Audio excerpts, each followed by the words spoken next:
Assalamualaikum warahmatullahi wabarakatuh. Alhamdulillah. Allahumma salli ala sayyidina Muhammad wa ala ali sayyidina Muhammad. Allahumma allimna ma yanfa'una wanfa'na bima 'allamtana innaka antal alimul hakim. Rabbi shrah li sadri wa yassir li amri wahlul 'uqdatam min lisani yafqahu qawli. Laisa minna, tidak diakui sebagai umat kami, kata Nabi, tidak diakui sebagai umat Nabi Muhammad sallallahu alaihi wasallam. Man lam yarham saghirana, tidak sayang kepada anak-anak, walam ya'rif syarafa kabirina, tidak hormat kepada orang tua. Maka anak-anakku, adik-adik, para santri, insyaallah disayangi Allah Subhanahu wa taala. Guru-guru kita semua, Al-Mukarram Ustadz Fatih Karim, mudah-mudahan beliau panjang umur, sehat badan, berkahnya melimpah untuk kita. Ustadz Husain Gaza, mudah-mudahan senantiasa istiqomah memperjuangkan Palestina dari bumi Nusantara Indonesia. Para asatiz al-kiram yang tak dapat saya sebutkan satu persatu, bapak-bapak, ibu-ibu, hadirin hadirat, jamaah fardhu subuh yang penuh dengan keberkahan Ramadan. Mudah-mudahan ini Ramadan yang terbaik dari Ramadan sebelumnya untuk kita semua, insyaallah. Amin ya rabbal alamin. Istilah mengetuk pintu langit itu datangnya dari mana? Karena beberapa postingan yang kita lihat di Instagram itu banyak sekali komen-komen. Dan ada apa di langit? Jadi mengetuk pintu langit itu bukan istilah yang dibuat-buat, itu bukan bid'ah, itu ada dalilnya. Di antaranya hadis tentang sahabat Nabi membaca Allahu Akbar kabira walhamdulillahi katsira wa subhanallahi bukratan wa asila. Nabi tidak pernah ajarkan itu. Nabi mengajarkan Allahumma ba'id baini wa baina khataaya kama ba'adta bainal masyriqi wal maghrib, dan iftitah lainnya yang bisa dilihat dalam buku 99 tanya jawab salat yang ditulis oleh Ustaz Abdul Somad. Lalu kemudian selesai salat Nabi bertanya, manil qail, siapa tadi yang baca Allahu Akbar kabira? Dia gentleman, dia ngaku, saya ya Rasulullah. Kata Nabi, terbuka pintu-pintu langit karena doa yang kau baca. Kebetulan yang mendengarkan hadis ini namanya Abdullah bin Umar bin Khattab, anak Umar bin Khattab. Kata Abdullah bin Umar bin Khattab, sejak saya mendengar Nabi mengucapkan itu, saya tidak pernah meninggalkan Allahu Akbar kabira. Lalu kemudian hadis lain, Sami'allahu liman hamidah. Lalu kemudian Nabi mengajarkan Rabbana lakal hamdu mil'us samawati wa mil'ul ardi wa mil'u ma syi'ta min syai'im ba'du. Tapi sahabat ini lain bacanya, Sami'allahu liman hamidah. Dia baca alhamdulillah hamdan tayyiban katsiran mubarakan fih. Selesai salat Nabi tanya, siapa tadi yang baca doa itu? Saya tidak pernah mengajarkan, kata Nabi. Dia ngaku, saya yang baca ya Rasulullah. Kata Nabi, terbuka pintu langit, malaikat berlomba-lomba turun ingin mencatat doa yang kau baca tadi. Itu beberapa hadis tentang bahwa pintu langit itu bisa diketuk dengan doa. Tapi ada juga yang diketuk dengan yang lain.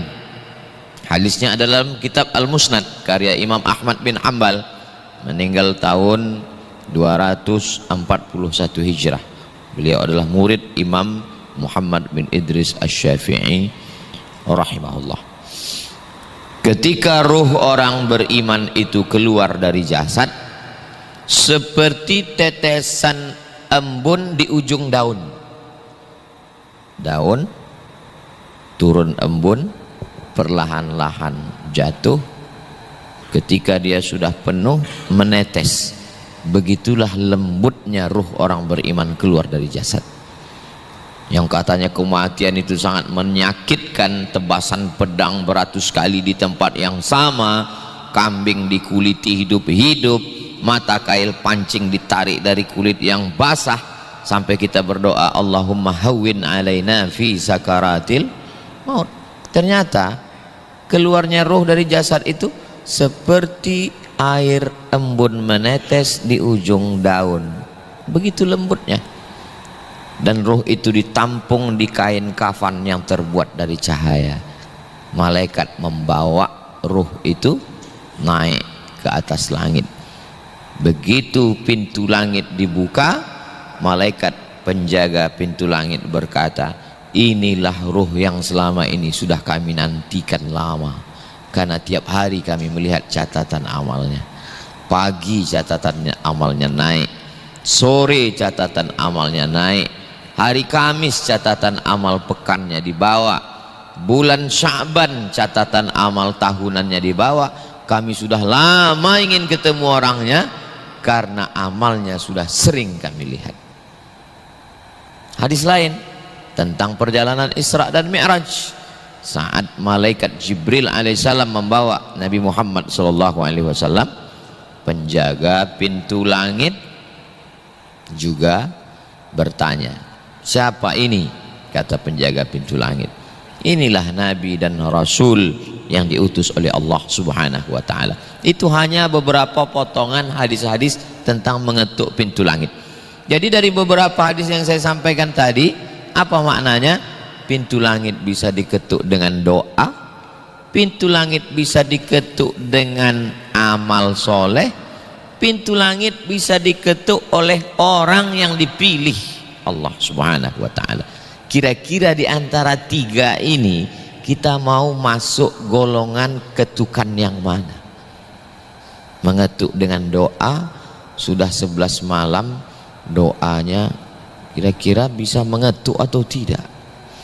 Kalau mau diketuk dengan amal soleh apa yang sudah kita lakukan? Kalau mengetuk karena diri kita, siapa kita? Kita bukan apa-apa dan bukan siapa-siapa. Maka mesti ada usaha dan ikhtiar untuk mengetuk pintu langit.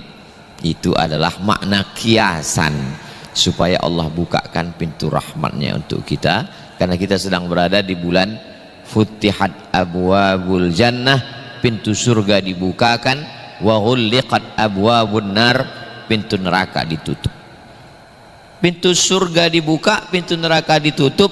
Maknanya kata Imam An-Nawawi Muhyiddin Abu Zakaria Yahya bin Syaraf An-Nawawi, meninggal tahun 676 Hijrah, yang kitabnya selalu kita baca subuh Rabu, Riyadhus Shalihin. Kata beliau, makna pintu langit terbuka, pintu surga terbuka, pintu neraka ditutup, itu makna kiasan, maknanya kabar gembira. Ustaz Somad, kalau ke Jakarta mampir ke rumah saya ya, pintu rumah saya terbuka 24 jam Pak Ustaz. Enggak juga, jam 10 tutup. Terus makna terbuka 24 jam itu maksudnya busyra, kabar gembira. Kalau Ustaz mau mampir, maksudnya silakan. Itu maksud kalimat itu. Kenapa tampilan Ustaz subuh ini beda? Kok pakai jaket kulit? Motornya mana? Ini saya dari rumah tadi pakai baju putih, sorban putih, sampai ke sini ini datang belakangan. Ternyata untuk mengetuk pintu langit itu kan di atas dingin. Pakai jaket kulit. Mana tahu nanti ada yang komen, kok lain tampilan Ustaz di Masjid Al-Fatih ini. Apakah karena mau membebaskan Konstantinopel? Jadi sebelum dijawab sama yang lain, saya jawab duluan. Karena yang paling benar itu kan netizen. Maha benar netizen dengan segala komennya. Nah, lalu kemudian Allah Subhanahu wa ta'ala itu membuat ada umat-umat sebelumnya.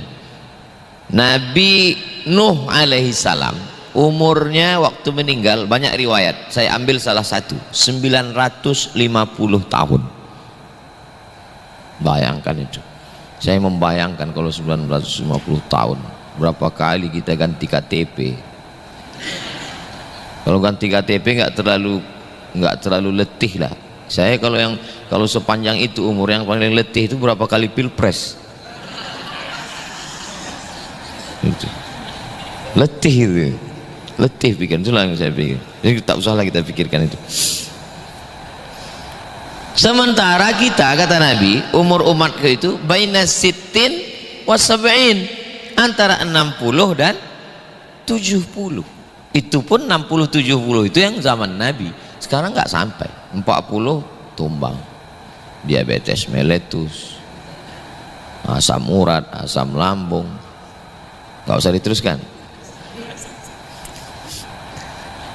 gula darah. Semua makanan yang dimakan nenek moyang kita dulu berubah jadi racun sekarang. Dulu nenek moyang kita minum teh, sekarang gula menjadi white poison, racun putih, namanya gula. Gula penyebab munculnya cancer, kanker. Makanan kanker adalah gula. Akhirnya orang sekarang takut semua minum gula. Padahal nenek moyang kita dulu pagi minum teh 2 sendok, siang minum kopi 2 sendok, malam minum susu gula 2 sendok. Kenapa mereka malah menjadi ibadah minum itu? Karena mereka habis minum membajak sawah 2 hektar, dibakar dia. Kita habis minum bismika Allahumma ahya wa amut, menggumpal ya di dalam darah. Maka yang dulu menjadi semangat di zaman kita menjadi racun. Dulu buah-buahan yang ditunggu-tunggu adalah durian. Sekarang orang dikasih durian takut darah. Saya makanya kalau sering sekali saya dikasih itu, semua jamaah saya lihat angkat tangan. Saya bilang kenapa takut? Bismillahilladzi la yadurru ma'asmihi syai'un fil ardi wala fis sama. Disebut nama Allah. Kalau sudah kita sebut nama Allah, tidak ada yang bisa memudaratkan baik di bumi maupun di langit. Selama durian ini tumbuh di bumi dan tumbuh di langit, dia tidak akan memudaratkan. Mereka pun semangat. Jadi nggak sakit Pak Ustaz? Nggak tahu juga. Kita kan cuma berdoa. Itu ikhtiar kita kepada Allah Subhanahu wa ta'ala. Nah, semakin canggih dokter, semakin besar rumah sakit, angka kematian semakin menurun atau meningkat? Semakin meningkat.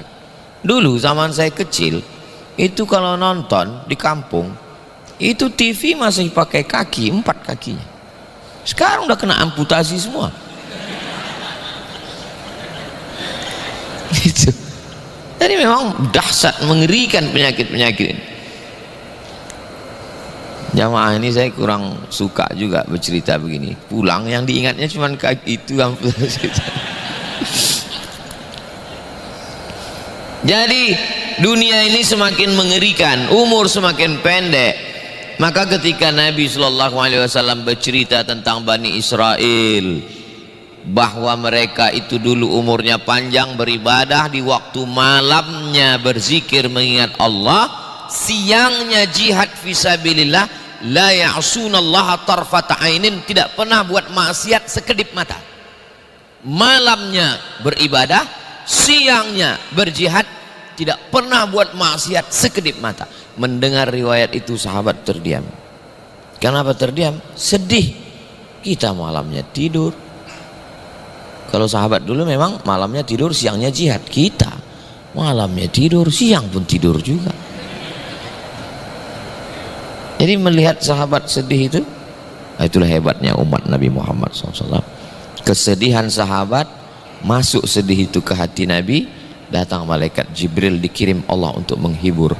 Turunlah ayat, inna anzalnahu fi lailatul qadr wa ma adraka ma lailatul qadr lailatul qadri khairum min alfi syahri. Jawaban terhadap Bani Israel yang umurnya 80 tadi. Kalau mereka 80 tahun malamnya ibadah, siangnya jihad, tidak pernah buat dosa sekedip mata, aku beri umatmu lebih hebat daripada itu kalau dia dapat satu malam lebih dari 80 tahun tadi. Karena 1000 bulan itu sama dengan 83 kalau dapat sekali. Itu baru dapat sekali. Kalau dapat 10 tahun Lailatul Qadar 830 tahun. umur kita akil balik umur 10. Langsung komen yang satu, enggak Ustadz, saya akil balik umur 7. Wah, cepat kali kau. Akil balik umur 10, meninggal umur 60. Berarti kan punya kesempatan dapat Lailatul Qadar 50 kali. Udah terlambat saya dengar ceramah Pak Ustadz, saya udah 49 udah Pak Ustadz. Yang apa? Ya paling nggak ada kesempatan lagi lah. Artinya apa? Kita hidupkan saja malam Ramadan itu dari malam 1 sampai malam 30, ya dapat insya Allah. Kenapa nggak ada tanda-tandanya Pak Ustadz? Saya baca beberapa riwayat itu katanya kalau dapat Lailatul Qadar semua tiang-tiang listrik tumbang. Loh. Coba buka tafsir Ibnu Katsir dalam Inna anzalnahu fi lailatul qadar. Allah rahasiakan tidak ada yang tahu siapa yang dapat sholat wusta. Allah rahasiakan tidak ada yang tahu siapa dapat taubat nasuha. Allah rahasiakan tidak ada yang tahu siapa dapat doa mustajab 1 titik hari Jumat. Allah rahasiakan tidak ada yang tahu siapa dapat haji mabrur. Allah rahasiakan tidak ada yang tahu siapa dapat Lailatul Qadar. Kenapa? Supaya manusia itu senantiasa berharap, supaya senantiasa merasa diri banyak dosa, kurang amal. Seandainya saya bermimpi Ramadan tahun lalu datang malaikat, Abdul Somad ente udah dapat 5. Ramadan ini saya santai-santai aja. Masih tanya, Ustaz nggak tahajud?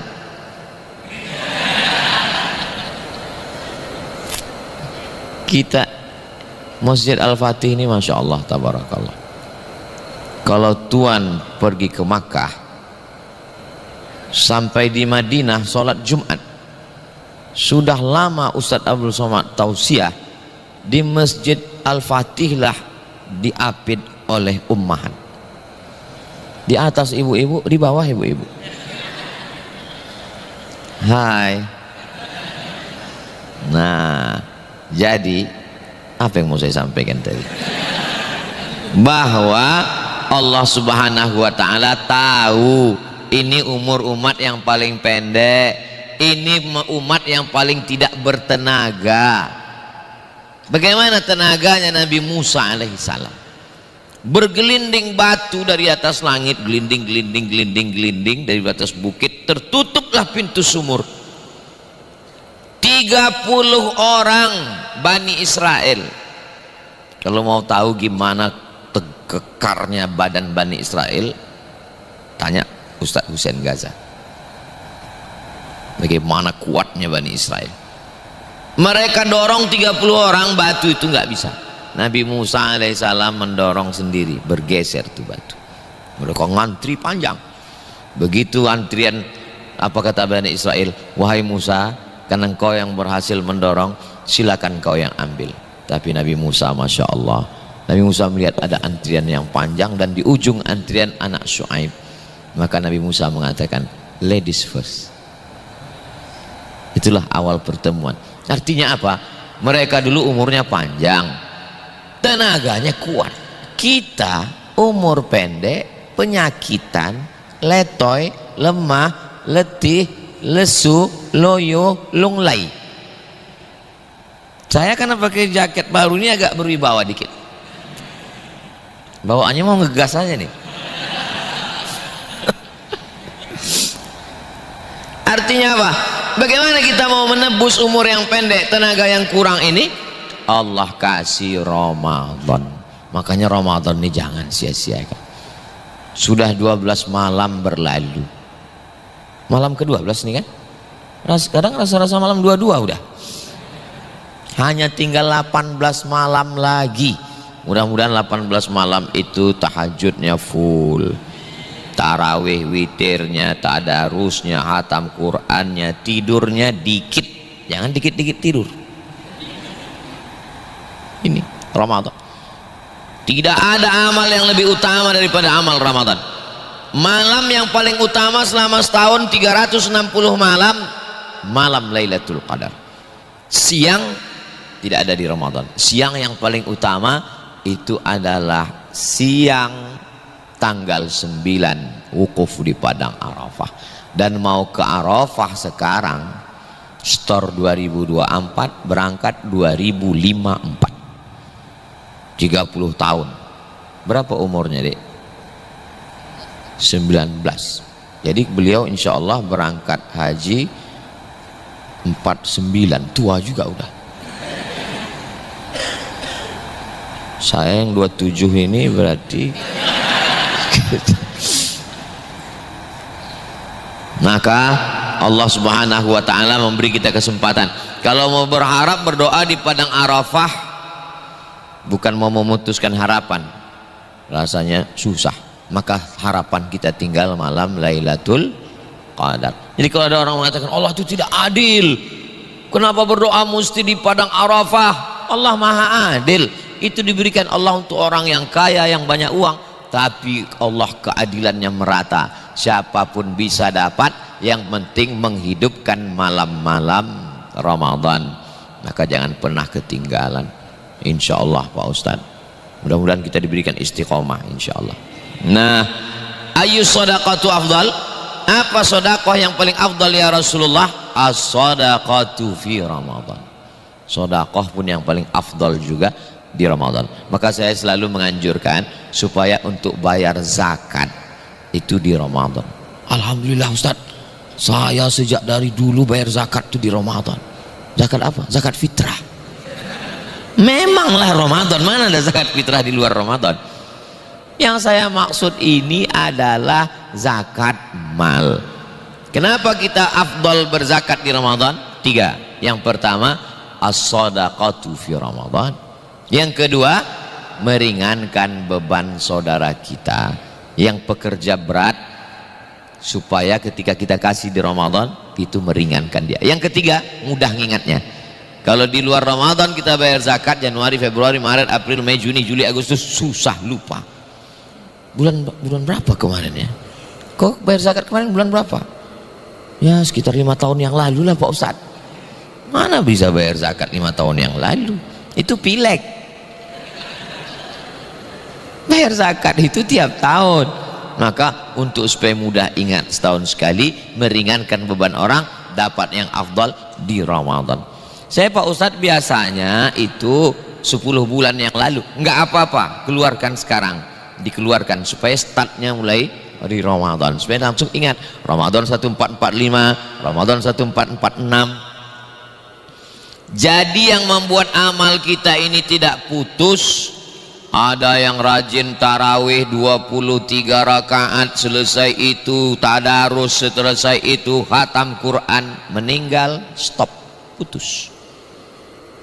Ada orang yang rajin zikir, satu hari solawatnya 1000, istighfarnya 1000, la ilaha illallahnya 1000, meninggal putus.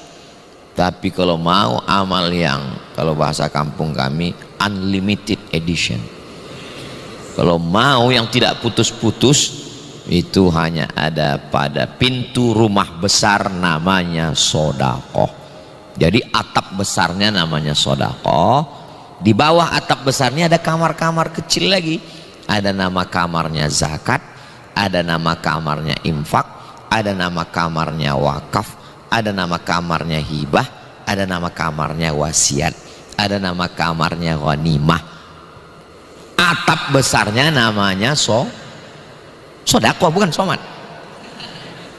Lalu di bawah atap besarnya ada kamar-kamar kecil, ada namanya zakat, wakaf. Makanya ayat tentang zakat bunyinya sodakoh. Ayatnya zakat tapi bunyinya sodakoh. Innamas sadaqatu lil fuqara wal masakin wal amilina 'alaiha wal mu'allafati qulubuhum wa fir riqab wal gharimin wa fi sabilillah wa ibnis sabil. Ayatnya itu kan tentang sodakoh, tapi isinya adalah zakat. Amalnya besar. Bercerita tentang amal yang mengalir sesudah mati. Idza matal insan, kalau manusia mati, inqata amaluhu illa min salasin, putuslah amalnya. Itu cerita tentang wakaf, tapi bunyinya shadaqatun, sedekah jariah. Itu yang dimaksud adalah wakaf. Wakaf itulah yang mengalir sampai hari kiamat, tidak putus. Makanya orang-orang yang meninggal itu kalau ditanya, hai mayat-mayat, jenazah-jenazah, maukah kamu hidup lagi? Mereka menjawab, mau. Allah bercerita dalam Al-Quran, seandainya kamu hidup lagi, kamu mau apa? Mayat-mayat menjawab, laula akhartani ila ajalin qarib, berikanlah saya waktu sebentar, sekejap, semenit saja ya Allah, sedetik aja kasih. Kata Allah, terus kalau aku kasih kamu sedetik mau apa? Fa'asaddaqo, saya mau bersedekah. Nggak ada dia bilang, kalau kau kasih aku 1 detik aku mau jihad. Enggak.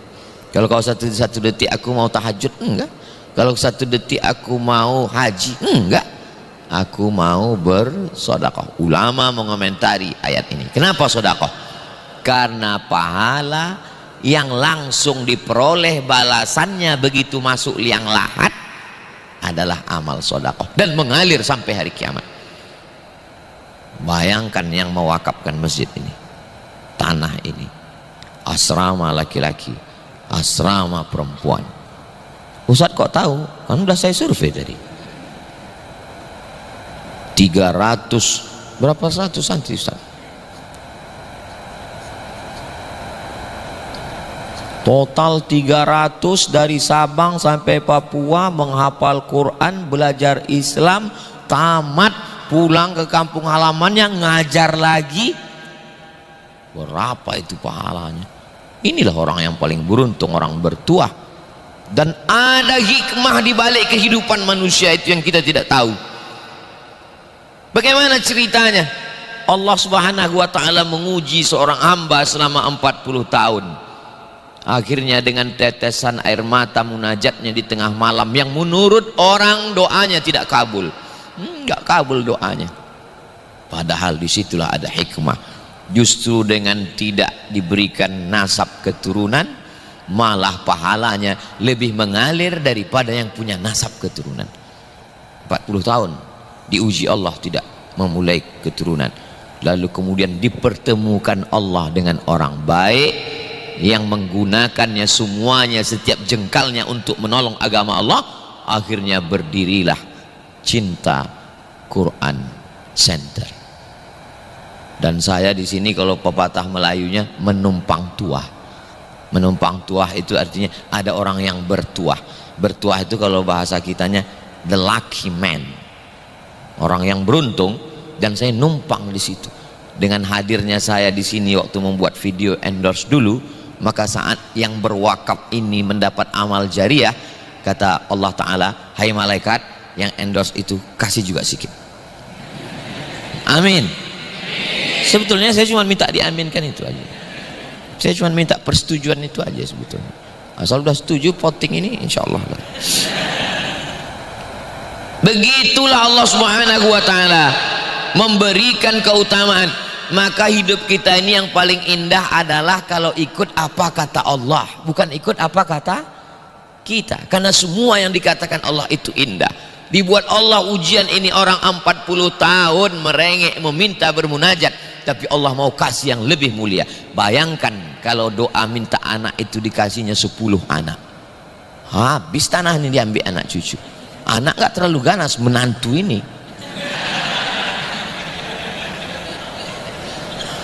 habis, setiap jengkal tanah ini mereka ambil. Allah punya rahasia, ku kasih kau yang lebih indah daripada rencanamu. Rencana Allah itu indah guys. Boleh untuk baju kaos yang menyala tadi, buat di belakang. Rencana Allah itu indah.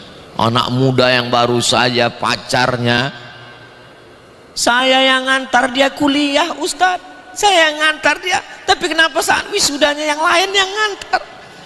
Udah mau bunuh diri, tiba-tiba pas dinyalakannya lampunya menyala baju kaos di belakang.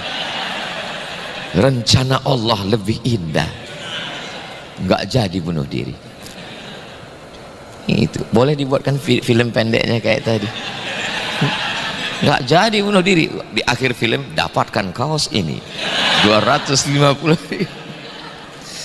Gitu. Kalau mau buat baju kaos itu baju-baju kaos yang motivasi, Ini sekarang saya tengok baju kaos, udah nikah, nggak ada uangnya. Apa itu? Ketahuan semua gaji diambil istri. Jadi Allah Subhanahu wa taala itu punya rencana yang indah untuk kita. Tapi jangan gara-gara ini lalu kita hidup dengan kepasrahan. Saya nggak mau juga. Kita tetap berusaha, kita tetap ada ikhtiar, kita tetap semangat. Tapi keputusan akhir punya Allah. Ini banyak orang sekarang, bukan dia minta sama Allah, dipaksanya pula Allah untuk menyetujui proposal dia. Ya Allah, hanya dialah satu-satunya calon istri solihah. Kalau dia sudah punya calon, matikan calonnya. Ente siapa maksa-maksa Allah? Saya termasuk orang yang ngotot dalam hidup. Saya mesti selesai S1, saya mesti selesai S2, saya mesti selesai S3, saya mesti. Lama-lama lelah juga hidup begitu. Akhirnya kalau nggak sesuai dengan keinginan, kecewa. Dari mana datang kecewa? Dari harapan. Semakin tinggi harapan, semakin dalam kekecewaan. Boleh untuk update status. Untuk baju kaos yang ini jangan dulu. Artinya apa? Maka kita tetap berusaha, kita berikhtiar, tapi keputusan akhirnya kita katakan, kuserahkan pada Engkau ya Allah. Tapi tetap setelah usaha dan ikhtiar. Ini kadang anak-anak muda ini kalau dengar ceramah dipotongnya yang sedikit, itu dipotong ceramah ini, serahkan sama Allah. Pulang kampung ditanya sama orang tua, gimana kuliahmu? Serahkan pada Allah. IP-mu berapa? Kenapa IP-mu enggak 4? Semakin tinggi keinginan, semakin dalam kekecewaan. Papa, jangan terlalu banyak berharap ke aku ya. Berharap itu ke Allah, Pak. Ini aliran sesat. Nah, saya banyak belajar kalau bicara sama Ustadz Fatih itu, Masya Allah. Kok bisa Ustadz Fatih ini hamba Allah ini lembut hatinya, setengah hektar di tanah yang strategis, 1 meternya 20 juta, kok bisa begitu?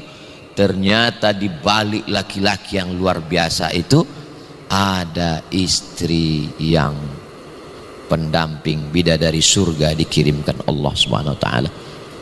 Saya mau wakaf setengahnya aja Ustadz Fatih Karim. Apa kata istri? Kalau diwakafkan setengah, rumah kita nggak ada jendelanya, nggak ada pintunya. Jadi orang jadi berwakaf itu karena istri, dan banyak juga laki-laki nggak jadi berwakaf karena mama yang ini kita wakafkan ya, terus anak kita gimana, cucu kita gimana, nanti mama kalau bapak meninggal gimana, nggak jadi berwakaf.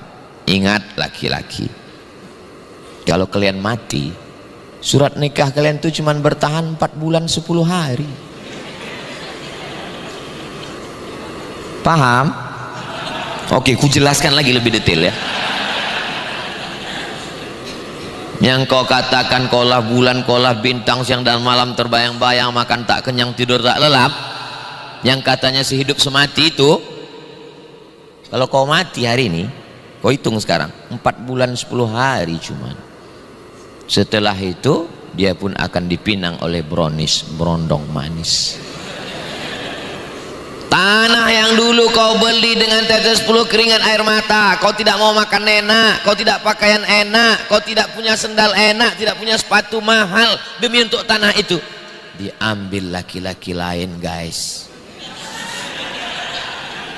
Rumah itu kau yang buat, kau yang cari arsiteknya, kau yang bangun, tiap pagi petang kau lihat. Laki-laki itu akan masuk ke kamarmu, tidur di tempat tidur. Ini rahasia antar kita aja. Ini, tapi saya juga tidak mau gara-gara ini lalu kalian nggak mesra lagi pulang. Jangan sampai buka, mana bukan puasa? Loh, papa kok gini? Ini sejak dengar Ustaz Somad tadi pagi.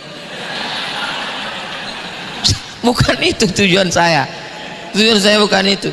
Tujuan saya adalah supaya kita ini memikirkan bahwa hidup kita ini berakhir dengan sesuatu yang mengerikan. Filosof-filosof tidak pernah mau cerita tentang kematian. Yang filosof yang tidak Islam, Socrates, Aristoteles, Demokritos, Thales, tidak pernah mau cerita. tentang kematian. Kenapa? Karena bagi mereka kematian itu gelap, tidak jelas. Siapa yang banyak bercerita tentang kematian? Nabi. Kenapa? Karena dia dapat wahyu dari Allah Subhanahu wa ta'ala. Filosof itu hanya berpikir, merenung, mati gelap. Kematian itu gelap. Datang terang cahaya yang dibawa oleh malaikat Jibril dari Allah, diturunkan kepada Sayyidina Muhammad sallallahu alaihi wasallam. Dialah yang mengabarkan bahwa dengan mengingat mati kita menjadi semangat. Bapak yang punya bisnis semangat berwakaf, semangat terus. Kalau untuk berwakaf ke sini udah nggak ada untungnya lagi. Udah selesai semua. Udah selesai. Tapi Ustaz Fatih Karim punya banyak lagi. 1000 model cinta Quran center ini. Insya Allah. Cinta Quran center 1, cinta Quran center 2, cinta, pokoknya center itu kan makin terang makin banyak center kan. Center bukan center itu Pak Ustadz, center ini maksudnya pusat. Iya. Semua akan ada pusat Quran, pusat Quran. Mudah-mudahan terwujud 1000 sejuta cinta Quran center. Jangan pernah berpikir dari Sabang sampai Merauke, dari Sabang sampai Maroko. Saya mau nanti diundang oleh alumni Cinta Quran Center. Ustadz Somad harap datang ke Cinta Quran Center cabang Moskow. Insya Allah kira-kira 20 tahun lagi lah. Kalau sekarang saya memang belum bisa keluar negeri, payah saya. Nanti udah zaman berganti, insya Allah nama saya ini insya Allah lama-lama jadi baik juga nanti. Itu keluhan orang yang nggak bisa keluar negeri. Kenapa orang bertobat? Laki-laki yang brengsek, laki-laki yang nakal, jahat, pemabuk, pezina, kenapa dia bisa bertobat? Ada perempuan yang dengan kelembutannya, dia nggak hafal ayat, dia nggak hafal hadis, dia ngomong nggak menggelegar seperti sama, lembut aja ngomongnya. Nanti papa kalau mati gimana? Yang dari hati ke hati juga sampai. Tapi kalau dari mulut, cuman sampai di mulut. Multi level marketing. Tengah malam jam 2 suaminya mikir, nanti kalau papa mati gimana? Terngiang di tengah malam, nanti kalau papa mati gimana? Di mobil, nanti kalau papa mati. Itulah yang membuat dia taubat. Saya ketemu dengan orangnya, true story, kisah nyata. Saya ini nakal Pak Ustadz, jahat Pak Ustadz, tapi sejak istri saya ngomong 5 kata, boleh ibu pakai pulang nanti. Apalagi waktu mati lampu bangunkan dia sahur, nanti kalau papa mati.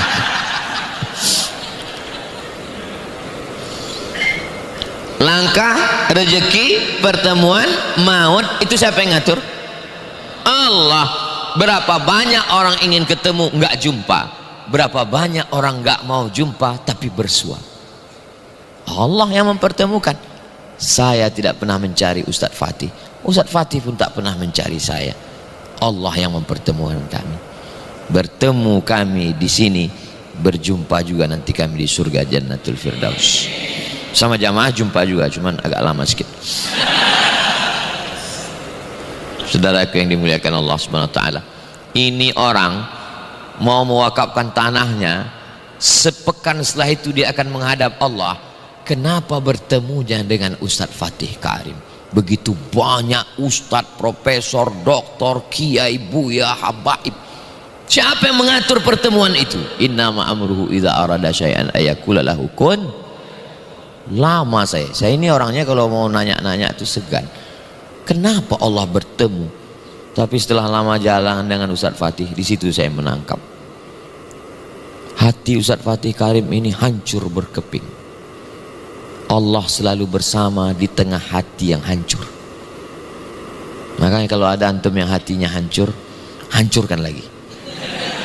Di tengah hati yang hancur itulah, di tengah tetesan air mata itulah, disitulah turun rahmat Allah SWT.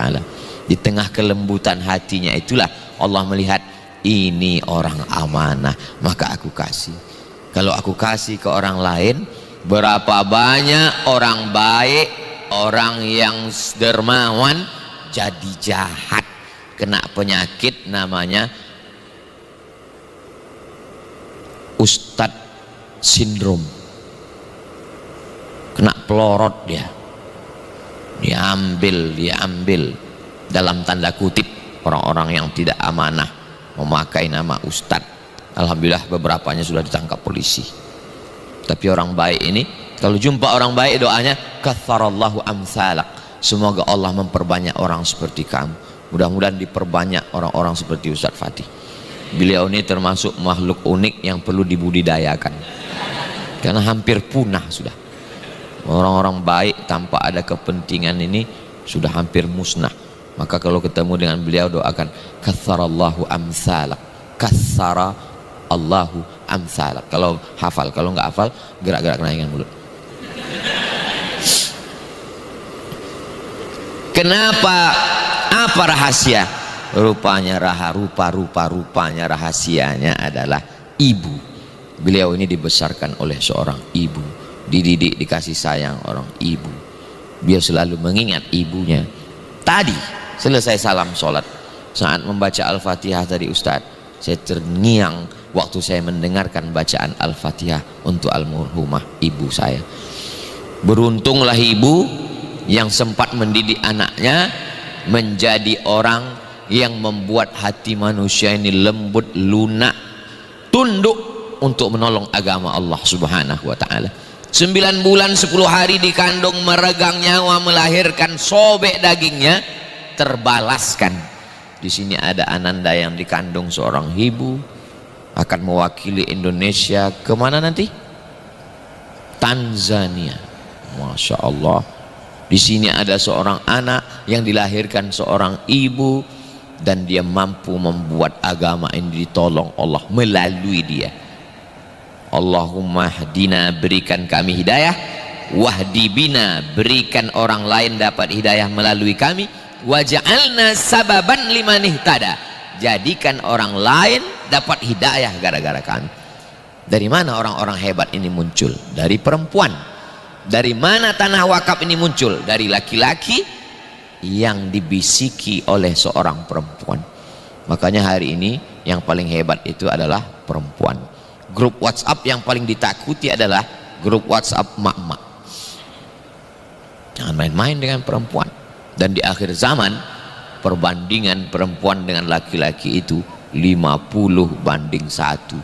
Makanya kalau kita bisa menyelamatkan perempuan, laki-laki sudah ada asramanya, asrama perempuan, semakin banyaklah asrama-asrama pondok tahfiz Quran, cinta Quran center, supaya selamat perempuan dari fitnah akhir zaman ini insyaallah. Bapak Ibu hadirin hadirat, adik-adik semuanya yang dimuliakan Allah Subhanahu wa taala, kita maghrib untuk waktu DKI Jabodetabek itu 6:68. Saya tahu, cuman ngetes saja, orang ini ingat nggak buka puasa jam berapa. Jadi 6:10 itu kita sudah boleh sholat sunat isyraq 2 rakaat, sudah boleh. Tapi kita tetap dengan kode etik 600 ml walaupun nggak ada airnya. Saya tetap ngomong 60 menit. Untuk apa? Untuk kita ingat kembali bahwa orang-orang baik ini mesti dijaga dengan baik. Kalau tidak hati manusia ini berbolak-balik. Nafs itu satu, tapi sifatnya dalam Quran 3. Ada nafs itu bawaannya jahat aja.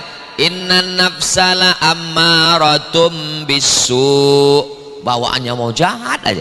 Jangan heran kalau kita ngomong sama orang, ada kita ngomong sama orang 5 menit, menit pertama itu aja yang isinya baik, 4, 2, 3, 1 setan semua. Itu namanya nafsu ammaratum bisu. Tapi ada yang ngomong sama dia lembut, baik, ini yang disebut dengan mutmainnah. Inilah yang diundang oleh Allah. Ya ayyatuhan nafsul mutmainnah, irji'i ila rabbiki radiyatan mardiyah. Inilah yang disuruh masuk surga. Fadkhuli fi ibadi wadkhuli jannati. Ini baik aja. Lama hidup banyak dirasa, jauh berjalan banyak dilihat. Dalam perjalanan hidup saya, dalam banyak kenal orang, memang betul, memang benar Al-Quran. Kadang kita ketemu dengan orang baik aja, ketemu sama orang nggak usah disebut manusia setengah setan. Tapi ada yang di tengah ini. Nah, ini dia lawamah. Lawamah ini ya tergantung mana WhatsApp yang paling banyak. Kalau WhatsApp ngajak kongko-kongko, mabuk-mabuk dulu, oke. Ayo kita ngaji, oke juga. Nah, itu. Jadi orang-orang ini kita selamatkan. Kalau kita sudah selamat, orang Islam tidak boleh egois. Yang penting saya sudah tarawih, yang penting saya sudah cinta Quran, yang penting saya sudah sama dengan Ustaz Fatih, yang penting saya, adapun tetangga saya terserah. Orang Islam nggak begitu. Orang beriman kalau dia masuk surga nanti dia cari teman saya mana, kawan saya mana, sahabat saya mana. Ketika dikatakan dia masuk neraka, dia bersedih. Lalu apa kata Allah? Man kana fi qalbihi mithqala habatin min khardalin min iman. Kalau ada temanmu, kawanmu, sahabatmu yang ada iman dalam dirinya walaupun sebesar biji sawi, cari dan selamatkan. Itulah disebut dengan syafaat orang beriman. Orang beriman itu bukan masuk surga sendirian, egois namanya. Orang beriman itu ingin menyelamatkan orang lain. Makanya yang sudah menyelamatkan dirinya sendiri, selamatkan teman, selamatkan kawan. Tapi saya nggak pandai ngomong, Pak Ustadz. Saya ini bukan penceramah, nggak usah ngomong, nggak usah ceramah. Terus gimana? Share aja video-video yang dari Quran Center, dari Cinta Quran Center, video dari omongan Ustaz Somad tuh, ambil aja yang 1 menit, ambil, share. Saya selalu dapat share-nya, isinya caci maki semua, bukan saya itu. Saudaraku yang dimuliakan Allah Subhanahu wa taala, menyelamatkan kawan dan sahabat ini amat sangat penting. Jangan sampai setelah dia mati meninggal dunia baru kita ngomong, kalaulah dulu saya dekat dengan dia, kalaulah sempat saya kirim WhatsApp ke dia, ini sekarang hartanya habis semua Pak Ustadz. Diambil anaknya? Enggak Pak Ustadz. Diambil siapa? Diambil pengacara.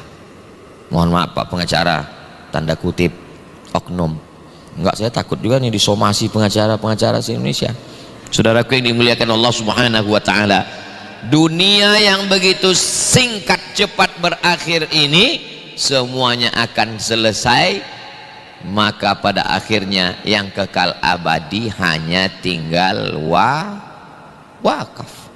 Inilah yang tinggal. Begitu wakif, orang yang berwakaf itu namanya wakif. Begitu wakif menyerahkan ke tangan yang tepat, dibangun masjid, tegak berdiri asrama, lengkap dengan kantornya, manajemennya baik, modern, bagus, meninggal menghadap Allah, kematian yang sangat indah. Itulah kematian yang sangat indah. Kenapa? Karena seandainya dipanjangkan umur saya manusia, dalam diri saya ini muncul ujub, muncul rasa apa dipuji orang, sum'ah, muncul rasa i'jabul mar'i binafsihi, orang yang kagum terhadap dirinya sendiri, unwanu dha'fi aqlihi, tanda lemah akalnya. Kata-kata hikmah bukan hadis Nabi. Tapi almarhum diselamatkan Allah dari ujub, diselamatkan Allah dari riya, diselamatkan Allah dari sum'ah. Selesai dia berikan menghadap Allah, itulah husnul khatimah. Saya iri dengan beliau, walaupun tak pernah berjumpa, tak pernah bersua, tapi hidupnya itu menjadi inspirasi, menjadi inspiratif. Saya ceritakan di sini. Wa amma bi ni'mati rabbika, nikmat dari Allah itu ceritakan. Itu maka saya ceritakan di sini supaya apa? Iktibar, mengambil pelajaran. Saudara-saudara kita, ada orang diuji dengan kemiskinan, sabar. Diuji dengan sakit, sabar. Kalau mau tahu bagaimana orang sabar diuji dengan penyakit, nanti pulang dari sini pergilah ke rumah sakit, ruang ICU. Sabar semua yang diuji dengan sakit. Ya Allah. Begitu sehat, terbang tasbih itu semua. Begitu diuji dengan kesulitan hidup, ya Allah. Diuji dengan kesakitan, ya Allah. Diuji dengan kemelaratan, ya Allah. Begitu diuji dengan harta benda, lupa. Wa balawnahum bil hasanat, kami uji mereka dengan yang enak-enak. Banyak orang salah anggap, yang dianggapnya ujian itu kalau sakit. Pas kita tengok sakit, saya sedang diuji nih Pak Ustaz. Kenapa? Masuk angin. Pas sehat, alhamdulillah nikmat Pak Ustaz. Ujian juga itu. Belum pernah saya ketemu orang, saya sedang diuji nih Pak Ustaz. Ujian apa? Ini sehat terus Pak Ustaz. Padahal justru di ujian sehatlah orang banyak gagal. Saya sedang diuji nih Pak Ustadz, usaha saya bangkrut. Belum pernah orang ngomong, saya sedang diuji nih Pak Ustadz, bisnis saya berhasil semua nih Pak Ustadz. Padahal itulah ujian yang paling mengerikan. Ustadz juga sedang diuji, saya juga sedang diuji. Ujian ilmu berbagai macam. Doakan supaya Ustadz Abdul Somad ini lulus ujian. Jangan sampai yang ngomong rupanya nggak lulus juga. Kita di hadapan Allah ini semua diuji. Adik-adik diuji dengan masa muda yang luar biasa. Kalian ganteng, kalian handsome, kalian wasim, kalian kaya, kalian sukses. Mau-maunya hijrah. Kan aneh itu. Anak muda, artis, kaya, mau-maunya hijrah. Kan bingung, setan aja bingung. Ini kok hijrah ya? Kan masih banyak kesempatan buat dosa.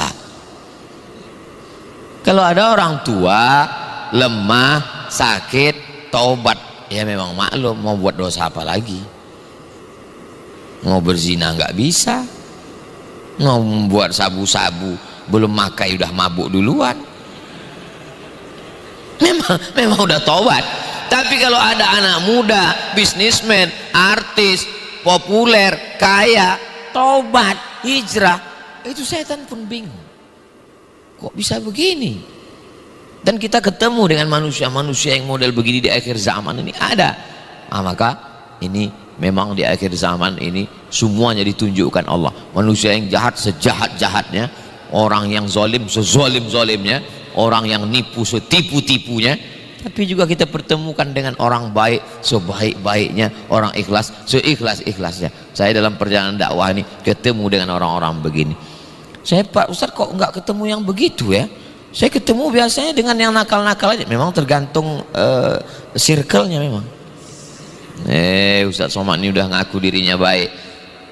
Kita tidak pernah mengaku baik. Kita lah yang paling banyak dosa, kita lah yang paling banyak silap, kita lah yang paling banyak salah. Mudah-mudahan dari mulai yang laki-laki, perempuan, yang tua, yang muda, yang bapak, yang ibu, yang anak-anak, semua kita menjadi orang baik di hadapan Allah Subhanahu wa ta'ala. Yang saya khawatirkan dalam hidup adalah saya dianggap baik oleh jamaah, saya dianggap baik oleh manusia, saya dianggap baik oleh makhluk, tapi di hadapan Allah na'udzubillah saya tidak baik. Saya selalu beranggapan amal ceramahku ini mungkin sudah hilang karena riya, karena sum'ah, karena angkuh, karena sombong. Semua orang duduk di lantai, saya duduk di kursi. Bukan kemauan saya, ini panitia yang ngasih.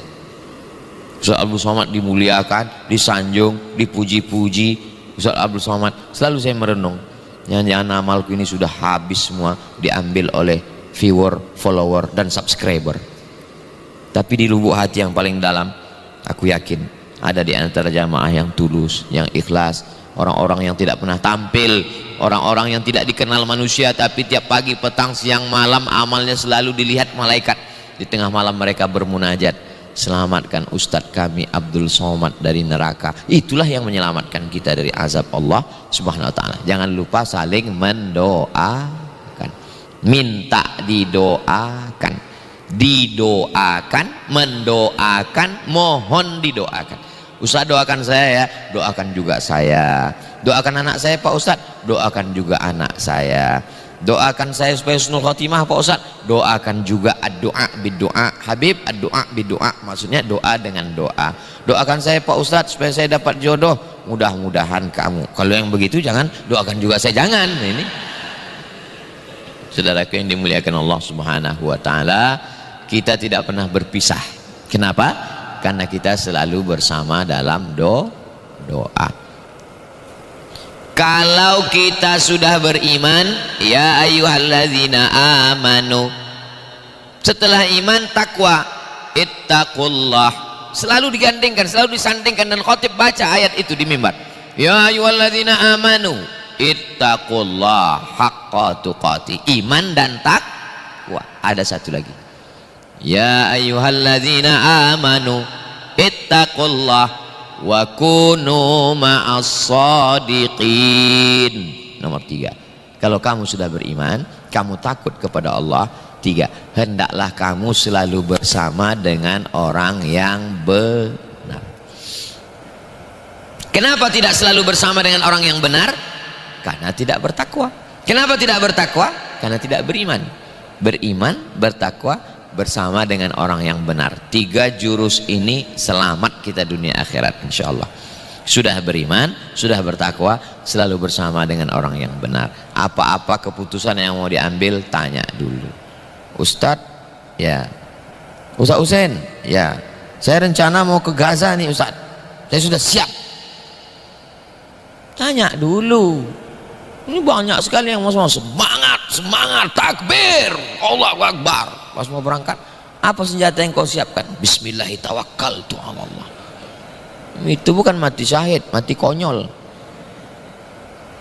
Belajar di Cinta Quran Center, pahami Quran dengan baik. Setelah itu lanjutkan pendidikan. Mau jadi dokter, mau jadi hakim, mau jadi pengacara, mau jadi polisi, mau jadi tentara. Tolong agama Allah ini dengan profesi apapun yang engkau miliki. Pulang ke kampung halaman, buka lagi cabang, buka sebanyak-banyaknya. Fa idza faraghta fansab. Kalau sudah selesai satu, buka satu lagi. Sudah selesai satu, buka satu lagi. Wa ila rabbika farghab. Kami ikut kajian di Cinta Quran Center itu mau menghilangkan beban pikiran kami, Ustadz. Kami di kantor ada beban, di rumah ada beban, di jalan beban macet, ini lagi beban grup-grup WhatsApp. Kami mau ikut pengajian Ustadz itu biar supaya kami hilang beban.